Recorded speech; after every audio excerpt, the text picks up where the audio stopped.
repetitious movements as I work around the pot, pinching and pushing down into the next coil.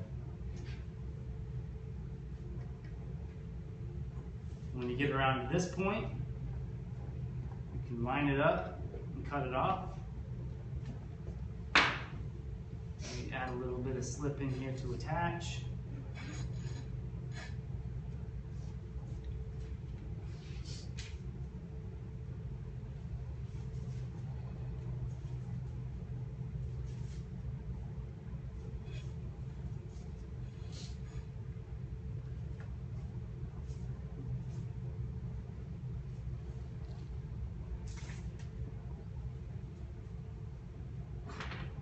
And repeat.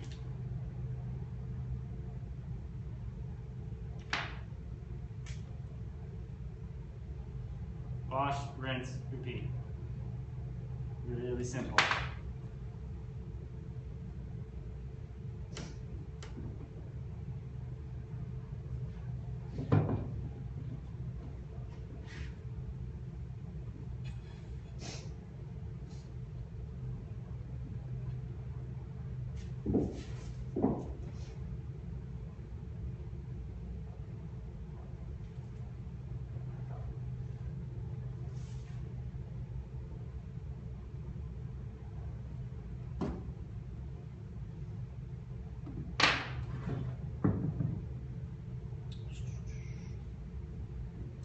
Also using this technique, I like to consider the shape of the vessel as I'm working, where maybe I'm trying to build straight up and down the vertical wall.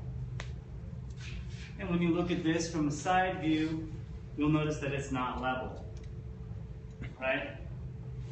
Sometimes what I'll do is I'll take the fettling knife,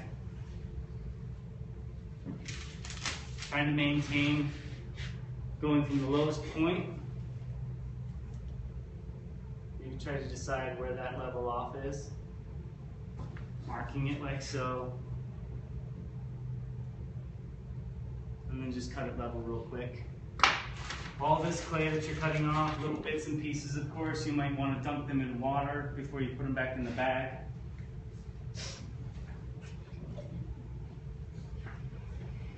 That'll help preserve them for the next round.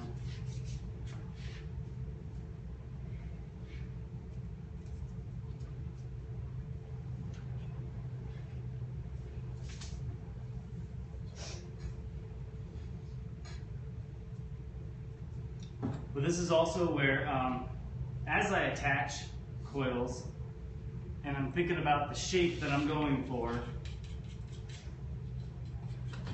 I don't like to get too far ahead of myself, right?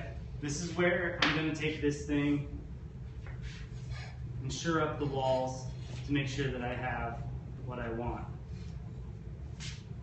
I can already sense this thing kind of bulging out, and I'm trying to build straight up and down.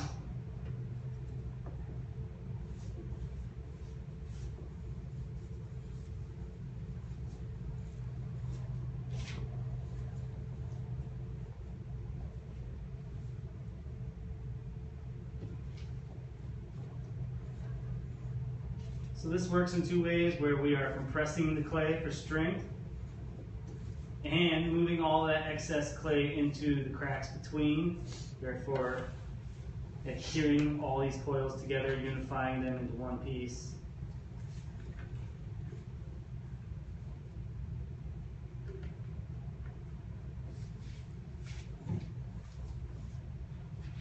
And rudimentarily just shaping it.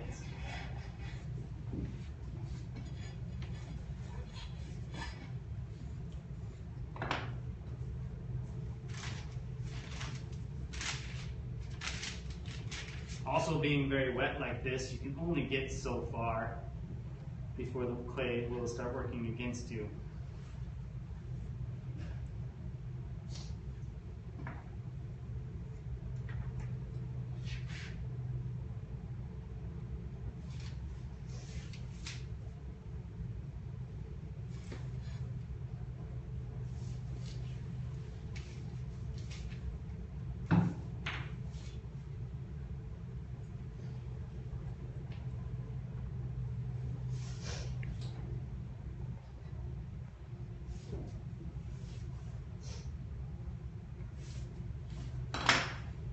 Getting your initial vessel should go pretty quickly, allowing you more time to focus on the decorative elements and or the finishing touches.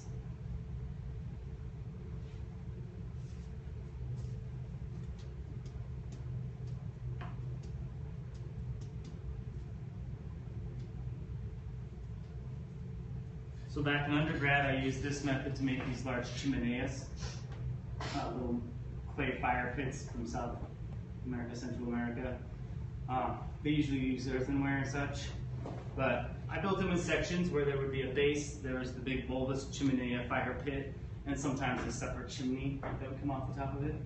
So as I'm shaping, I was using coils about this big around, and I would attach 2 of those in a day. It would take approximately 1 hour to score and slip and roll out the coils, lay one on there, stretch it out, lay the second one on there, and of course it's doing this flip-flop thing, you know.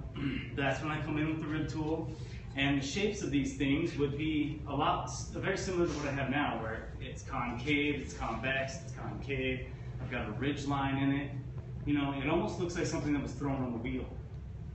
And that's all because once I get those coils on there, I come in with my rib tools and whatever, and I shape it right at that point.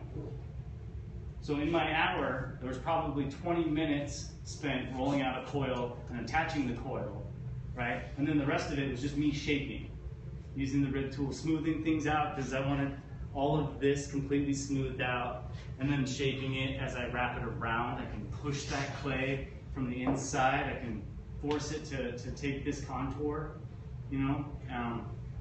And we can make rib tools out of any piece of wood, right? You don't have to use that shape. We can take some of those and reshape them.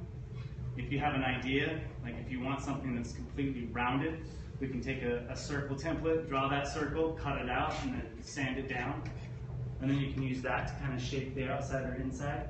So from the inside, it's going to create a bulge. From the outside, it's going to do the convex thing, right? And you can pull that clay to just wrap around it. Right? And then, so yeah, I would spend the next 45 minutes just shaping that space to fit the contour of the vessel I want. After having made sketches, I would have an entire page full of all kinds of sketches, one detailed drawing with 3D modeling on it, you know, so I have a clear image of what it's going to be around. And then I would go back and I would cut out the holes for the fire, line those out, clean everything up. Right? Same thing goes here. Build the vessel up as you're building. Clean it, shape it, compress it, smooth it out, do whatever you got to do. If you want to maintain this coil look on the outside, be very careful not to smear it. Only work from the inside. And if it starts to flare out on you, you're going to have to find a way to shape it without marring it up. Right? But once again, that comes in from where you place that coil. If you lean it a little bit on the inside, you'll be able to build up and in. And then when you're working from the inside, pushing it out, then it won't flare out too much. Does that make sense? Okay, so I want a vertical wall, but I want to leave that texture on the outside. I'm going to build inward, and as I'm shaping it, smoothing out the inside, it'll push that clay back out again. All right?